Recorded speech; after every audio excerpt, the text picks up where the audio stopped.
Next time you're flying, look out the window. From the inside, you're sitting in a climate-controlled room, but on the outside, you are hurtling through a freezing, hostile environment at over 500 miles per hour. And if you fly often, you might notice that every commercial jet seems to cruise in the exact same narrow band of sky, somewhere between 35,000 and 40,000 feet. Space doesn't officially begin until you hit 300,000 feet. With all that vertical room, why don't airlines fly higher to bypass bad weather entirely? Down near the ground, the Earth's atmosphere is thick and heavy.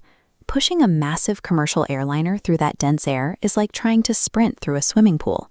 The friction creates massive aerodynamic drag, forcing the aircraft to burn a tremendous amount of fuel just to push forward. So pilots climb higher. Up in the stratosphere, the air is thin. Less air density means less physical resistance, allowing the plane to cruise at high speeds while burning a fraction of the fuel. But this quest for absolute fuel efficiency comes with a steep cost. By climbing into an environment where the atmosphere is incredibly thin, the aviation industry forces its planes to navigate a deadly obstacle course of mechanical and physical ceilings.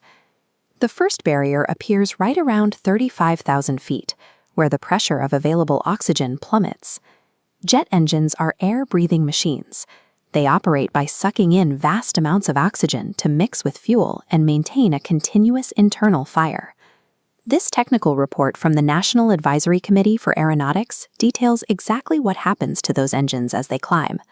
The data shows combustion efficiency decreasing alongside an increase in altitude. The engine can literally starve for oxygen and suffer a flameout, where the internal fire dies.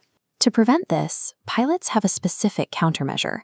By looking at the operational limits detailed in this same technical report, we see that altitude operation is severely restricted at low speeds. The aircraft must fly significantly faster to physically ram a sufficient volume of that thin air into the combustors to keep the fire lit.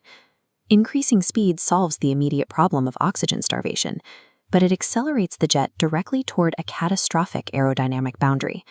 In the upper atmosphere, you are dealing with two physical extremes at the exact same time: extremely low air density and freezing ambient temperatures. Because the air is so thin, the airplane must maintain a remarkably high speed just to generate enough lift under its wings to stay airborne. If it flies any slower, it stalls. As altitude increases, this minimum safe speed climbs higher. At the exact same time, freezing high-altitude temperatures cause the speed of sound to decrease, severely lowering the maximum safe speed. If a commercial jet flies too fast, the air accelerating over the curved top of its wing will break the sound barrier.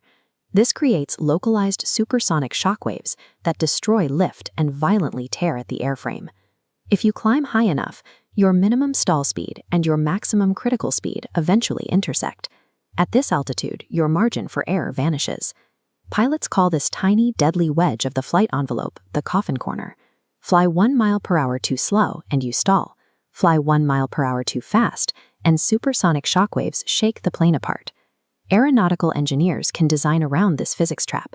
By utilizing specialized delta wing structures and immensely powerful engines, the Concorde was able to push its coffin corner all the way up to 60,000 feet. While we have the engineering capability to beat the coffin corner, commercial flights remain restricted to lower altitudes by the extreme fragility of the human cargo. That pressurized cabin is the only thing keeping you alive. In aviation medicine, there is a metric known as the time of useful consciousness. It measures the biological countdown you have to secure an oxygen mask during a rapid depressurization event before you completely black out. At a standard cruising altitude of 35,000 feet, you have up to a full minute of useful consciousness. That gives pilots enough time to secure their own masks and initiate a steep, controlled emergency dive down to a breathable 10,000 feet. But if a window blows out at 60,000 feet, that biological countdown drops to a mere 3 to 5 seconds. Even worse, standard emergency systems fail at that height. The ambient atmospheric pressure is so low that even if you manage to get a mask on, your lungs physically cannot absorb the pure oxygen. Because of this absolute biological limit, the Federal Aviation Administration caps commercial passenger flights at roughly 42,000 feet. It is the maximum ceiling where pilots are guaranteed to remain conscious long enough to save the aircraft in an emergency. That invisible highway in the sky is a perfectly calibrated compromise.